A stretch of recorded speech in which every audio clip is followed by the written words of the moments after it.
Hello' everyone, মোৰ অন্য এটি ৰেচিপি ভিডিঅ'লৈ আপোনালোকক পুনৰবাৰ স্বাগতম জনাইছোঁ। আজি মটৰৰ ৰেচিপি এটা লৈ আহিছোঁ। ৰাতিতে তিয়াই থোৱা মটৰ কেইটামান কুকাৰ এটাত দি লগতে আলু দুটা কাটি দি 5টামান চিটি হোৱালৈ বইল হ'ব দিলোঁ। তিল অকণমান গৰম কৰি মিক্সিত মই পেষ্ট বনাই ল'লোঁ। ইফালে কেৰাহীত তেল অকণমান গৰম কৰি তাত মই পিঁয়াজ, নহৰু, আদা, বিলাহী এইবিলাক দি ৰঙচুৱাকৈ অকণমান ভাজিলোঁ। তাৰপিছত মটৰখিনি মই যে সিজাই থৈছিলোঁ সেইখিনি তাত দি ল'লোঁ। লগত মই গুড়ি কৰি থোৱা তিলখিনিও দি দিলোঁ।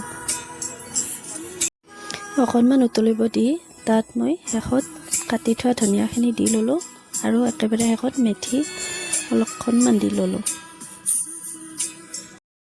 এই ৰেচিপিটো বনাবলৈ একেবাৰে সহজ।